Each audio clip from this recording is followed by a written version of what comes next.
یا رسول اللہ مل ایمان. پہلے سوال کرنے والے جبریل ہیں اور یہ سوال کرنے والے عمر بن عبس ہیں. یا رسول اللہ مل ایمان, ایمان کیا ہے؟ تو آپ نے کیا جواب دیا؟ الصبر والسماحہ, الصبر والسماحہ. اب چھت بتا رہے ہیں ایمان یہ ہے صبر کر اور معاف کر, صبر کر اور معاف کر.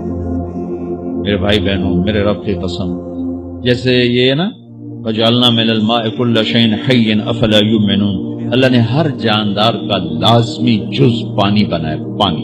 پانی نکال دو تو آدمی مر جاتا, ڈی ہائیڈریشن سے موت واقع ہو جاتی. ہر جاندار کا لازمی جز پانی, دین کی تمام صفات کا لازمی جز صبر. تو میرے نبی نے فرمایا ایمان کیا ہے؟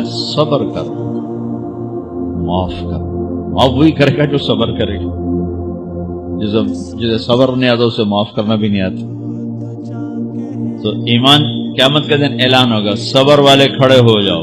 تھوڑی سی جماعت کھڑی ہوگی, بلکہ چلو جنت میں جاؤ.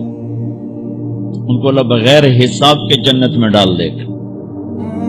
جب آپ صبر کرتے ہیں تو ایک طاقت بنتا ہے. لوگوں کی منفی چیزوں کو آپ اپنے اندر سہتے ہیں, برداشت کرتے ہیں.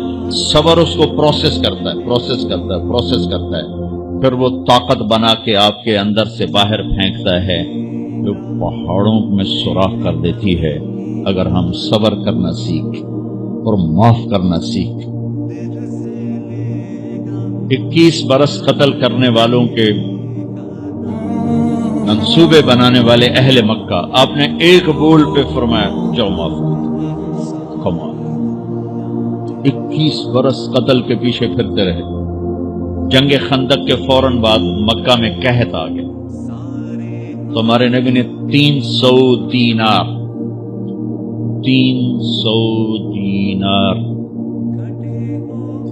10-15 لاکھ روپیہ بنتا ہے, آپ نے مکے میں ابو سفیان کو بھجوایا جو جنگ خندق کا سالار بن کے آیا تھا.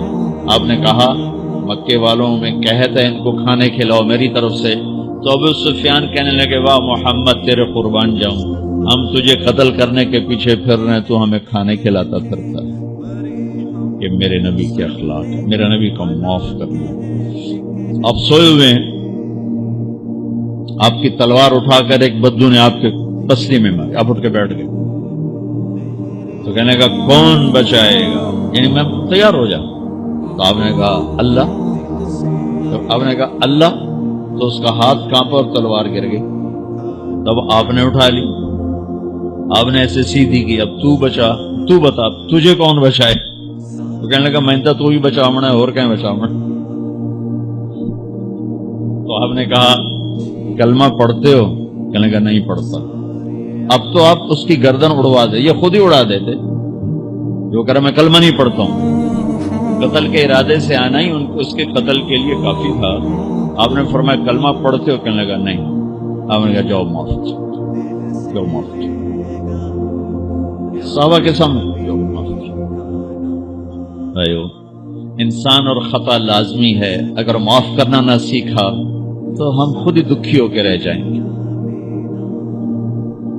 لوگوں کے زخم بھلا دو, اللہ پہ ڈال دو, اللہ صلہ دے گا, زندگی پرسکون ہو جائے گی. دیکھو ہم اپنے یہ کرتے پر داغ نہیں لگنے دیتے, اپنے بس سے داغ. کھانا کھانے بیٹھو, نیپکن, یہ دیکھو ابھی نیپکن پڑے ہیں, رکھو اگو رکھو توڑے چولے, تو کوئی سالن نہ ڈھے پگے, ٹھیک.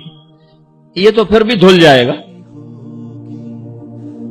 لیکن یہاں داغ لگا, کبھی نفرت کا, کبھی غصے کا, کبھی انتقام کا, کبھی حسد کا, کبھی بغض کا, کبھی کینے کا.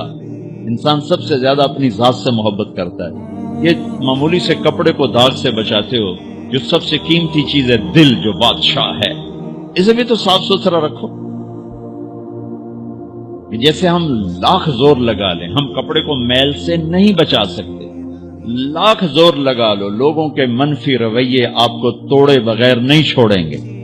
لہذا کیا کرو, نبی والا معاف کرو, معاف کرو, دل کو صاف کرو, دل کو صاف کرو, دل کو صاف کرو. صبر کرو, معاف کرو.